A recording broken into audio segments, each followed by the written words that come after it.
بسم الله الرحمن الرحيم. السلام عليكم ورحمة الله وبركاته. الحمد لله وحده والصلاة والسلام على من لا نبي بعده أما بعد. عزیز طلباء، امید کرتا ہوں آپ بخیر و عافیت سے ہوں گے انشاءاللہ۔ امام تفتزانی رحمۃ اللہ علیہ نے فلاسفہ پر رد فرمایا اور ما به النزاع جو مسئلہ تھا اسے بھی واضح فرما دیا کہ علماء اہل سنہ والجماعہ اللہ تعالیٰ کے لیے صانع عالم کے لیے اس صفت کے قائل ہیں جو ازلی ہو اور ذات خداوندی کے ساتھ قائم ہو اور مفہوم واجب الوجود پر زائد ہو، لیکن فلاسفہ اور معتزلہ نے صفات کو زائد علی مفہوم الواجب تسلیم نہیں کیا اور نہ ہی قائم بالذات مانا ہے۔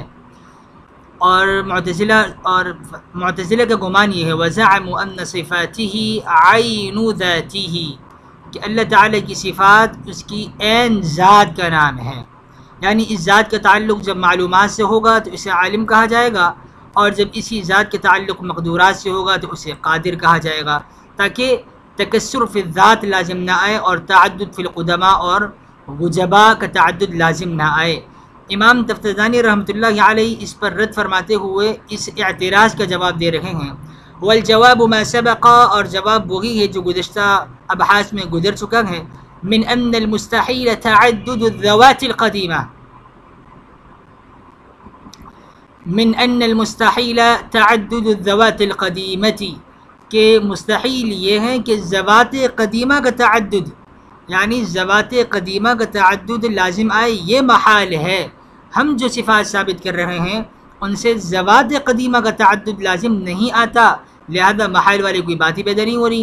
ہاں صفات قدیمہ، صفات واجبہ کا تعدد لازم آتا ہے، تو صفات کے اندر تعدد وجبہ، یہ ذات کے اندر تعدد وجبہ یا تعدد قدماء کو لازم نہیں آتا۔ وَهُوَ غَيْرُ لَازِمٍ، امام صاحب فرما رہے ہیں کہ یہ لازم نہیں ہے کہ صفات کا اثبات کیا جائے تو صفات سے ذات کے اندر ذات قدیمہ میں تعدد لازم آ جائے، ایسا لازم نہیں آتا صفات کے اثبات سے۔ ہاں یہ ضرور ہے۔ اب علامہ صاحب ایک اقدامی جواب فرما رہے ہیں کہ اے معتزلہ، آپ ہمارے مذہب پر اعتراض کرنے چلے تھے، ذرا اپنی بھی خبر لے لیں کہ آپ کے مذہب پر کیا کیا اعتراضات لازم آ رہے ہیں۔ وَيَلْزَمُكُمْ، معتزلہ کی جماعت آپ پر یہ لازم آ رہا ہے، آپ کے اس قول کے بقول جو آپ نے اختیار کیا کہ آپ نے کہا کہ ذات اور صفات یہ ایک ہیں، وَزَعَمُوا أَنَّ صِفَاتِهِ عَيْنُ ذَاتِهِ، جب آپ نے صفات کو عین ذات مانا، عین ذات کو آپ نے صفات مانا، تو ہر ایک کے حکم کا اطلاق دوسرے پر ہوگا۔ جو حکم صفات کا تھا وہ ذات پر منطبق آئے گا، جو حکم ذات کا تھا وہ صفات پر منطبق آئے گا۔ جب آپ نے ان سب کو ایک مانا ہے، وَيَلْزَمُكُمْ، تو آپ پر یہ بات لازم آتی ہے کہ کون العلم، کے علم کا ہونا، مثلا مثال کے طور پہ قدرتاً وحیاتاً وعالماً وحیاً وقادراً وصانعاً للعالم ومعبوداً للخلق، کہ ایک علم بن جائے، قدرت بھی، حیات بھی، عالم، حی، قادر، صانع عالم اور معبود للخلق بھی بن جائے۔ علم کو ہم وہ احکام دے دیں جو ذات کے احکام ہیں، ذات معبود للخلق ہے، ذات کو معبود مانا جاتا ہے، تو ہم علم کو بھی معبود مانیں۔ اور جس طریقے سے آپ نے صفات کو عین ذات کہا، عین ذات کو صفات کہہ دیا، اور آپ متعدد صفات کی بھی قائل نہیں ہیں، تو علم کا اطلاق قدرت پر بھی ہونا چاہیے، حیات پر بھی ہونا چاہیے، عالم اور حی پر بھی ہونا چاہیے، جبکہ آپ یہ بخوبی جانتے ہیں کہ علم، قدرہ، حیات، ان سب کے مفہوم الگ الگ ہیں، اور علم یہ صانع عالم نہیں ہے، علم یہ صفت ضرور ہے لیکن معبود للخلق نہیں ہے، یعنی ایک چیز پر اس کے دوسری لازم چیز کے احکام اس پہ لاگو نہیں ہوتے، صفات پر ذات کے احکام لاگو نہیں ہوتے، لیکن اگر آپ ان کو ذات اور صفات کو ایک مانیں، وَكَوْنُ الْوَاجِبِ غَيْرَ قَائِمٍ بِذَاتِهِ، تو جس طریقے سے صفات یہ قائم بالغیر ہوتی ہیں، صفات یہ قائم بالذات نہیں ہے بلکہ قائم کسی اور چیز کے ساتھ قائم ہوتی ہیں، تو وَكَوْنُ الْوَاجِبِ غَيْرَ قَائِمٍ بِذَاتِهِ، جب آپ نے صفات کو عین ذات مان لیا تو ہم اب عین ذات پر صفات والا حکم لگائیں گے معتزلہ کے مذہب کے مطابق، یعنی عین ذات کیا ہوئی؟ وہ قائم بالغیر ہو گئی، والعیاذ باللہ من ذلک۔ وَكَوْنُ الْوَاجِبِ غَيْرَ قَائِمٍ بِذَاتِهِ، اور لازم آئے گا کہ واجب الوجود کا ہونا غیر قائم بذاتہ، بذات خود اس سے قائم نہ ہونا لازم آئے گا، الی غیر ذلک من المحالات، اور اس طرح بہت سے محالات اور مشکل سوالات کا آپ کو سامنا کرنا پڑے گا۔ تو معتزلہ سے عرض کیا جا رہا ہے کہ آپ ہمارے مذہب پر جو اعتراضات کی بھوچاڑ کرنے چلے ہیں، اعتراضات کے جو آپ نشر چلا رہے ہیں یہ اپنی جگہ، جبکہ ہم صفات کو ثابت کرتے ہیں، صفات کے ثابت ہونے سے ذوات قدیمہ کا تعدد لازم نہیں آتا، تو کوئی محال بھی لازم نہیں آتا۔ لیکن آپ کے مذہب پر اے معتزلہ کیا کیا اعتراضات لازم آتے ہیں، ذرا اپنی بھی خبر گیری کیجیے۔ ازلیت قائمۃ بذاتہ، امام نصفی رحمۃ اللہ علیہ فرما رہے ہیں کہ اللہ تعالیٰ کی تمام تر صفات ازلی ہیں اور اللہ کی ذات کے ساتھ قائم ہیں، اللہ تعالیٰ کی ذات کے ساتھ قائم ہیں اور ازلی ہیں۔ اب یہاں سے امام نصفی رحمۃ اللہ علیہ نے رد فرمانا شروع کیا ہے کرامیہ پر۔ کرامیہ وہ فرقہ ہے جو اللہ تعالیٰ کی صفات کو حادث گردانتا ہے، حادث مانتا ہے۔ جب اللہ اور وجہ کیا ہے، ان کی دلیل کیا ہے؟ کرامیہ کہتے ہیں کہ اللہ تعالیٰ کی صفات حادث اس لیے ہیں کہ صفت سمع کا تعلق مسموعات سے ہوگا، صفت کلام کا تعلق اور صفت قدرت کا تعلق مقدورات سے ہوگا۔ تو جب ان صفات کا تعلق ان اشیاء سے ہے جو حادث ہیں، جب ان اشیاء سے ان کا تعلق ہوا، مقدورات، مسموعات، مبصرات، صفت بصر کا تعلق مبصرات سے ہوگا، مبصرات حادث، مسموعات حادث، اور اسی طریقے سے مقدورات حادث۔ تو جب ان صفات کا تعلق حوادث سے ہے تو لازم آیا کہ صفات بھی حادث ہیں۔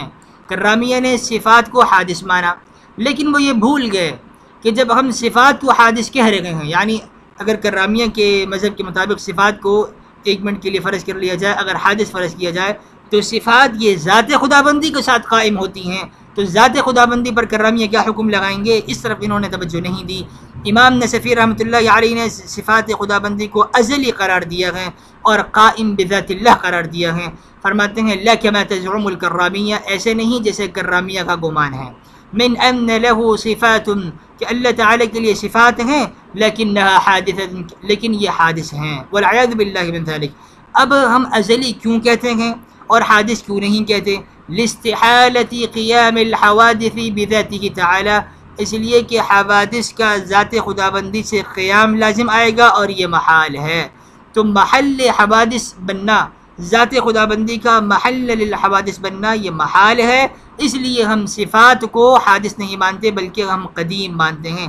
اب اگر ہم صفات کو قدیم مانیں تو سوال جو ایک اعتراض کرامیہ کا تھا کہ ان صفات کا تعلق محدثات سے ہے، تو پھر آپ صفات کو قدیم کیسے مانتے ہیں؟ تو ہمارا جواب یہ ہوگا کہ جی بالکل، صفات قدیمہ کا جو تعلق ہے حوادث اشیاء سے، یہ تعلق حادث ہے، لیکن تعلق کے حادث ہونے سے نفس صفت کا حادث ہونا لازم نہیں آتا، نفس صفت قدیم ہے۔ قائمۃ بذاتہ، یہ صفات اللہ تعالیٰ کی ذات کے ساتھ قائم ہیں۔ ضرورۃ انہ لا معنی لصفت الشیء، اس بات کے بدیہی ہونے کی وجہ سے کہ کسی صفت کا، کسی چیز کی صفت کا کوئی معنی نہیں ہے، الا ما یقوم بہ، مگر تبھی اس کا معنی ہوگا اس صفت کا جب وہ اس شے کے ساتھ قائم ہو جائے۔ یعنی کسی بھی چیز کی صفت اگر ہم فرض کرتے ہیں تو اس صفت کا خود کوئی معنی نہیں ہوگا جب تک یہ صفت اس چیز کے ساتھ قائم نہ ہو جائے۔ جب یہ صفت اس دوسری چیز کے ساتھ قائم ہوگی تبھی اس کا کوئی معنی کیا جائے گا۔ اگر یہ صفت اس چیز کے ساتھ قائم نہ ہو تو اس چیز کی صفت نہیں بن سکتی۔ لا کما تزعم المعتزلہ، ایسے نہیں جیسے معتزلہ نے گمان کیا ہے۔ معتزلہ کا کہنا یہ ہے من انہ متکلم، کہ اللہ تعالیٰ متکلم ہے بکلام، متکلم بکلام، اللہ تعالیٰ صفت کلام کے ساتھ متکلم ہے، لیکن صفت کلام قائم بذاتہ ہی نہیں ہے، ہوا قائم بغیرہ، یہ کلام غیر کے ساتھ قائم ہے۔ متکلم اللہ تعالیٰ ہے لیکن صفت کلام، یعنی اللہ تعالیٰ متکلم بلا کلام ہے، اور کلام وہ قائم بذات اللہ نہیں ہے بلکہ قائم بغیر اللہ ہے۔ جب معتزلہ نے اس قول کو اختیار کیا تو امام نصفی رحمۃ اللہ علیہ نے فرمایا کہ قائمۃ بذاتہ، صفات یعنی صفت کلام یہ ذات خدابندی کے ساتھ قائم ہے۔ پھر امام تفسیرانی رحمۃ اللہ علیہ نے یہ مزید وضاحت بھی کر دی کہ اس قائم بذاتہ کا معنی یہ ہے کہ کسی صفت کا معنی تبھی ہوگا جب وہ اس چیز کے ساتھ وہ صفت قائم ہو جائے گی. تو ایسے نہیں جیسے معتزلہ نے کہا کہ اللہ تعالیٰ متکلم ہے اور ایسے کلام کے ساتھ متکلم ہے جو قائم بغیر ہی ہے. اب یہاں پر معترض یا کسی سائل کے ذہن میں یہ سوال آ سکتا ہے کہ امام تفتزانی رحمۃ اللہ علیہ نے ابھی پیچھے سبق میں فرمایا تھا کہ معتزلہ نے اور فلاسفہ نے صفات خداوندی کا انکار کیا ہے. پھر کیا وجہ ہے کہ یہاں پر امام تفتزانی رحمۃ اللہ علیہ خود فرما رہے ہیں کہ معتزلہ اس سے صفت کلام کو اختیار فرماتے ہیں. تو یہ کلام میں یعنی دونوں باتوں میں تناقض لازم آ گیا. امام صاحب فرماتے ہیں لیکن مرادہم، لیکن معتزلہ کی مراد یہ ہے نفی کون الکلام صفتا لہ، کلام کا اللہ تعالیٰ کے لیے صفت کا ہونا اس کی نفی کرنا مراد ہے. معتزلہ کی مراد یہ ہے نفی کرنا کون الکلامی، کلام کے ہونے کی، صفتا لہ اللہ تعالیٰ کے لیے صفت. تو اب معتزلہ کہتے ہیں کہ اللہ تعالیٰ متکلم ہے لیکن بلا کلام. پھر صفت کلام کو بھی ثابت کرتے ہیں لیکن صفت کلام کو قائم بذات اللہ نہیں مانتے بلکہ قائم بغیر ہی مانتے ہیں. جب انہوں نے قائم بغیر ہی مان لیا تو صفت تو نہ ہوئی، چونکہ کسی چیز کی صفت تو تبھی ہوتی ہے جب وہ اس کے ساتھ قائم ہوتی ہے. جب ہم نے کسی چیز کو قائم بغیر ہی مان لیا تو وہ اس شے کی صفت نہ ہوئی. اب کلام کو ہم قائم بغیر ہی مانتے ہیں تو یہ اللہ تعالیٰ کی صفت تو نہ ہوئی. امام صاحب فرماتے ہیں کہ ان کی مراد یہی ہے کہ اللہ تعالیٰ کے لیے کلام کی صفت کے ہونے کو منفی کر دیں، لا اثبات کونہ صفت لہ. اور ان کا یہ مقصد ہرگز نہیں ہے کہ یہ اللہ تعالیٰ کے لیے صفت کلام کو ثابت کریں. غیر قائم بذاتہ، وہ کلام جو کہ بذاتی اللہ تعالیٰ کی ذات کے ساتھ قائم نہیں ہے. خلاصہ درس یہ سامنے آیا کہ معتزلہ نے اللہ تعالیٰ کے لیے صفات کا جس معنی میں اس بات کیا ہے اس معنی سے بظاہر یہی لگتا ہے کہ وہ نفی کر رہے ہیں، چونکہ اگر وہ اللہ تعالیٰ کے لیے صفت کلام کو ثابت کرتے تو قائم بذات اللہ بھی اس کو مانتے.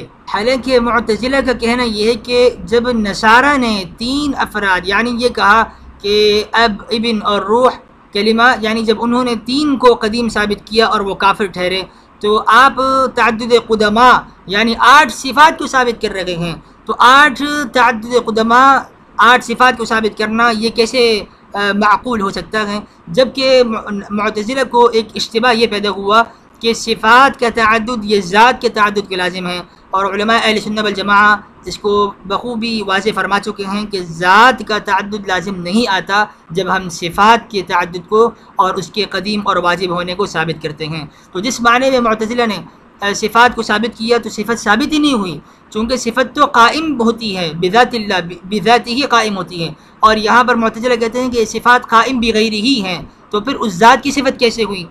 تو معتزلہ در حقیقت وہ صفات باری تعالیٰ کی نفی کر رہے ہیں، نہ کہ وہ صفات باری تعالیٰ کو ثابت کرنا چاہ رہے ہیں. سبحان اللہ وبحمدہ، سبحانک اللہم وبحمدک، نشہد ان لا الہ الا انت، نستغفرک ونتوب الیک. سبحان ربک رب العزة عما یصفون وسلام علی المرسلین والحمد للہ رب العالمین، والسلام علیکم ورحمۃ اللہ وبرکاتہ.